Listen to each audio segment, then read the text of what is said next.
When we came to Australia in February 1992, the Balkans War was very much in the news. It was headline news actually. We'd see reports of the war, we'd see disturbing footage of people being shot. And at that time, I remember thinking, it makes no sense at all because people of the same region, people of the same race are killing each other. And there were a lot of questions in my head.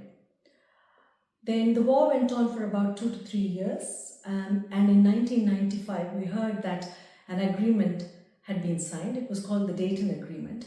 They signed the agreement in December 95, I think, and war ceased. And peace was restored, is what they said. Now, the war had stopped. There were still questions in my head as to why the war even needed to happen. 30 years on, we met this gentleman called Roland Sinteff. He said to us that he'd served in the Balkans as part of UN's peacekeeping force. He'd served the French gendarmerie and he'd been sent there as part of the delegate to serve in the area. He had a lot of interesting stories, and we remember saying to him, Roland, it'd be lovely to travel with you to this region and share some of your experiences, knowledge. And we recently completed a trip with him. During the trip, I asked him a lot of questions and recorded his experiences in little video snippets. I thought it'd be great to share this with you, and that's what this video will be talking about. The Balkan region has been through a lot of change. It was the region was originally called the Kingdom of Serbs, Croats, and Slovenes from 1919 to 1929. It was then renamed the Kingdom of Yugoslavia in 1929, and then the Socialist Federal Republic of Yugoslavia was established in 1945. It remained unified until 1991, when Slovenia and Croatia declared independence. Macedonia, Bosnia and Herzegovina declared independence in 1992, and the Socialist Federal Republic of Yugoslavia was dissolved in 1992.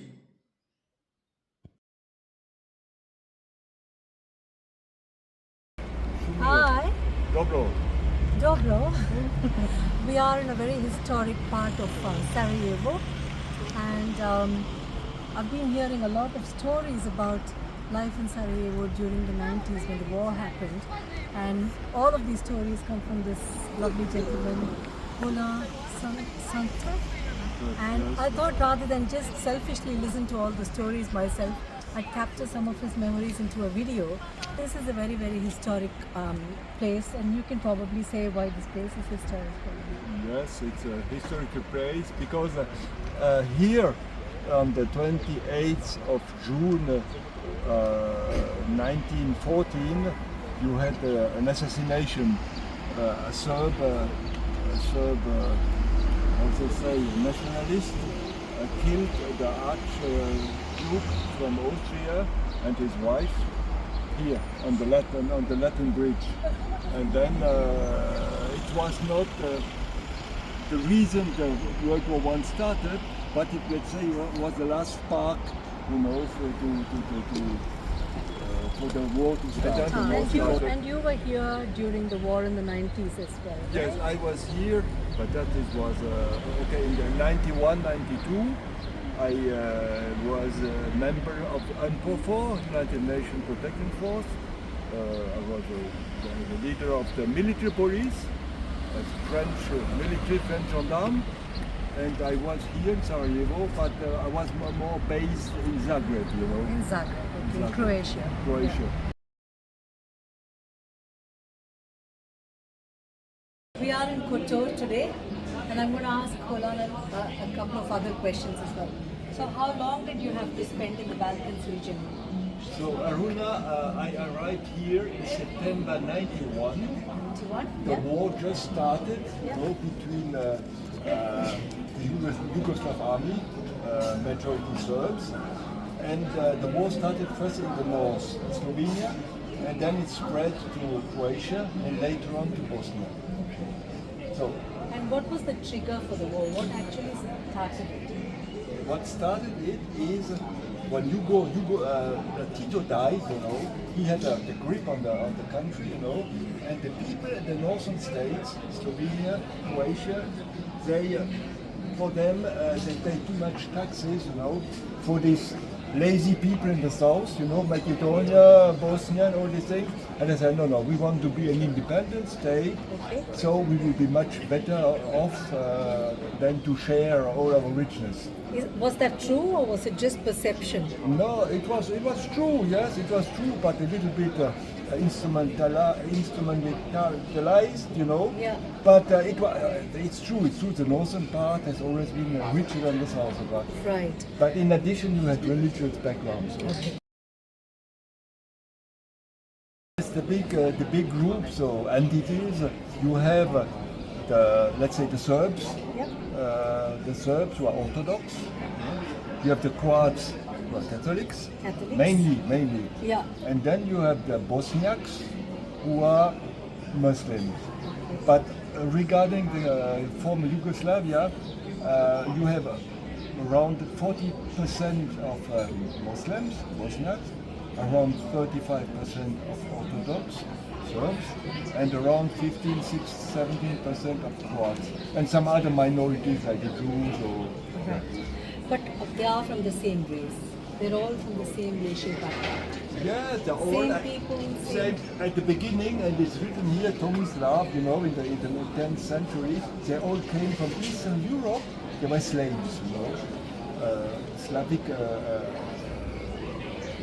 let's say, a race, and then they split up in Croats, taking the Catholic religion, Yes. the Croats, and creating a state, and then the Serbs taking the Orthodox religion, creating another nation, Bulgaria, another nation, and they all created, you know, depending where they were, and they took nations and made nations, and but it was difficult for them to live together. You know?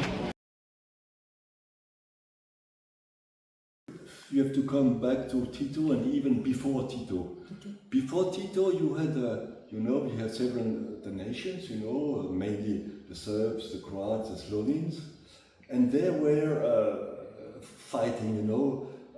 The Balkans always were the powder keg in Europe, and they were fighting. And then during the war, and after the war, you had Tito, strong man, who had the grip on the situation, and he managed to have the people live together.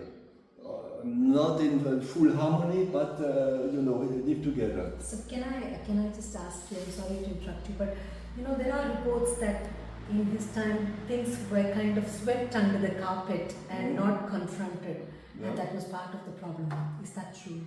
Yes, yes, it's true. Because Tito, was a communist, and he did not, he didn't like any religion, and the people who were practicing, they couldn't get a public position. So then the people almost forgot their religions, they are intermarrying, Croats with the Serbs, So then when it came to war, everybody was fighting with its means, and the Serbs had the majority with the army, police. They had the most weapons, the most means, and they did the most harm. They were killing more. Essentially the Serbs, but the Croats as well. But they had less means, and the Bosniaks even lesser. But all of them killed, tried to cleanse the area, We were UN mission, so we had to deal with the same way with all ethnicities, And well, it was not very easy, of course, but you could not be kinder with one ethnicity or with the other. We had just to implement the UN decisions,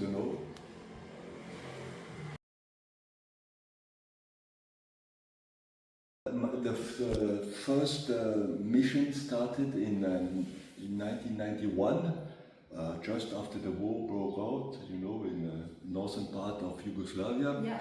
meaning Slovenia and Croatia. So this was, let's say, a war mission. The UN sent a big mission there, UNPROFOR, United Nations Protection Force, and I was the head of the military police. That means you had 35,000 soldiers, military from 40 nations. So 40 nations. 40, 40 nations, yes, okay. or rather maybe a little more or less, but Right. around 40 nations. I was part of the French contingent, which was the biggest, 8 battalions, but of course you had many other nations participating. Okay. That was the first task, you know, Okay. and it lasted until 95, December 95, when you had the Dayton Agreement, and then started a second mission, still UN mission, which was to bring peace, to bring peace in the country, you know. So the war stopped, but now it was to bring peace, you know, through the Dayton Agreement. Right.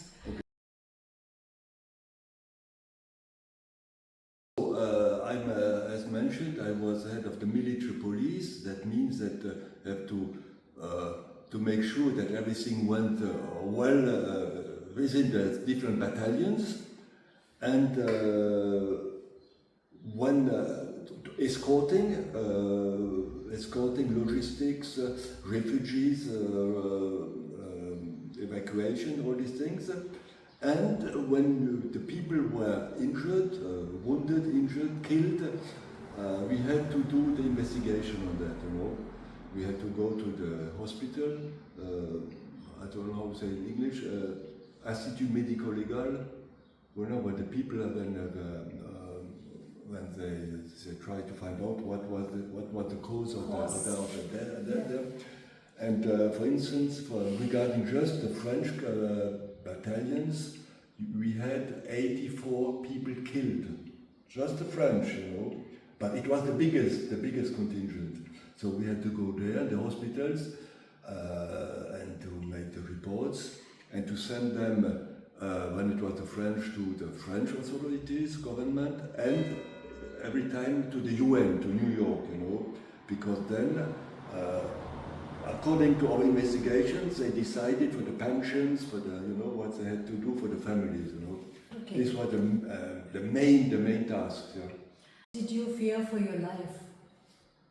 Not really. No, I did not really think. I think my family was more scared than me for my life. But for me, no, you were in the mission, so you had the friends, and everybody had the same problems. Hola, war is never easy. It's not easy on the military or the forces, but it's especially not easy on civilians, right? Day-to-day life is severely affected. There are kids who possibly couldn't have gone to school, buying provisions, buying supplies, eating. How bad was it when the war was happening in the Balkans? Yes, so regarding the kids, the schools, of course, most of the schools were closed. Yes, at least at the beginning. And regarding the food, you know, before the people could buy in the public stores, you know, in Quito, and these stores then were closed, and everybody has to get supplies from his own entity. The Serbs with the Serbs, the Croats with the Croats, who would not sell to the other entities. Yeah. They had not enough for their own, you know. So this was, yes, it became a big problem. Big problem. But even outside of getting food from their entities, Yeah. while they were going to get food, there was a fear of getting shot, right? Even Yeah. common civilians, not just the Yeah. the soldiers. There must have been a lot of casualties like that when people went to buy provisions and they were killed. Yes, of course, because the people, for instance, in Sarajevo, when the people went, you have the big sniper alley, sniper avenue, when the people had to cross from one side to the other, you had the snipers sitting in the buildings and shooting at them, you know. And the same in Mostar. In Mostar you had the boulevard. It was almost the same. So the people took a lot of risks to go to get some food. Yeah. Okay. Now with the signing of the Dayton Agreement and peace being declared, and the countries being the country Yugoslavia, former Yugoslavia, being divided, do you think it was better as a unified country, or do you think, in your view, is it better as fragmented countries? Do you think that the Dayton Agreement was effective, or do you still think that there are remnants of resentment, racial feeling, all of that? Yeah, so Dayton Agreement stopped the war, Yes, yeah. but it didn't stop the, it didn't bring really peace, Yes. because the people then, again, where everybody was in his own entity, and no connections, almost no connections between the entities. And of course, it was better under Tito. Yes. So under Tito, in the state, everything was organized, for the people to live together, to produce, to export, even, and then the people had to live again on their entity, and these links were cut. They came later on again, but not as effective as under Tito. Yes. When we were having lunch the other day, we met this gentleman, and he was living in Montenegro. But when we asked him, he talked about, I had to learn the Yugoslavian anthem, then I had to learn the and when we asked him about his sense of identity and how he saw himself, he said he saw himself as Albanian. Yeah. I think that's the same in a lot of countries, right? Yeah. What is it like today?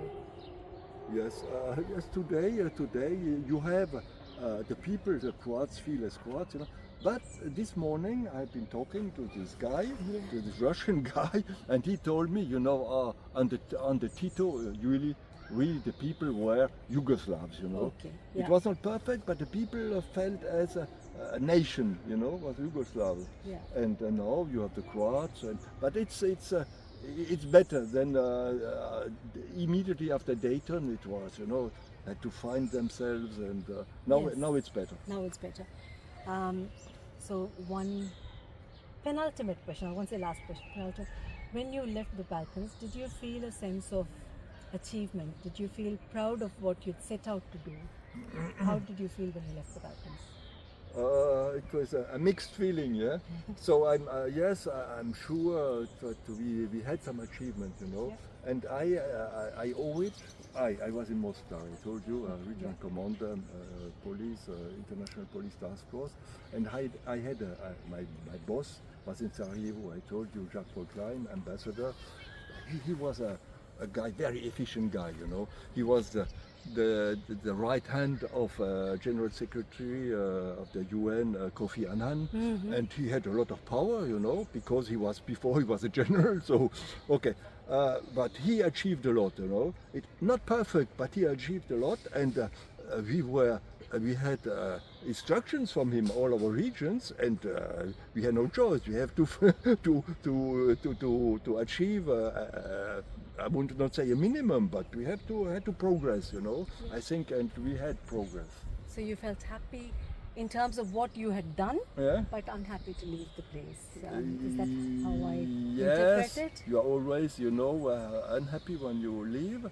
But now I'm very unhappy, because now you have, for instance, the Serbs, Republika Srpska, Mr. Dodik, who is again, he doesn't agree with Dayton. Yeah. Before you had the Croats, But yes, it's Dayton is still not working like it should.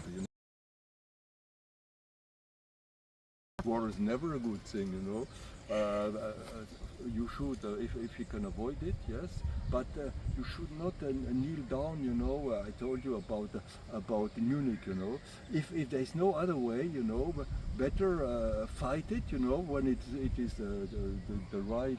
Yeah. I And think for you mentioned if it's a just cause, right? the just cause. So who decides that cause is just?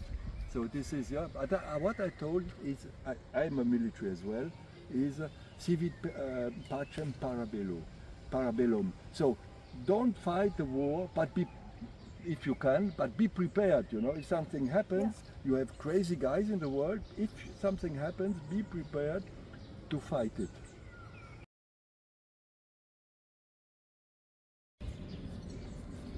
So I'm always annoyed when I hear people criticizing the UN, this and that, and I say that the people all they hear the news, the fake news many times. So they have knowledge enough, sufficient knowledge to criticize, but not enough to see what happened really. You know, that's why you have really to study the situation. Yes, and. You know, they say that one person's hero is another person's villain. I think we'll just close with that. Thank you so much for sharing your knowledge of the region and for telling a lot of people who possibly don't know much about the wartime information about how it was during the period. Thank you. Yes.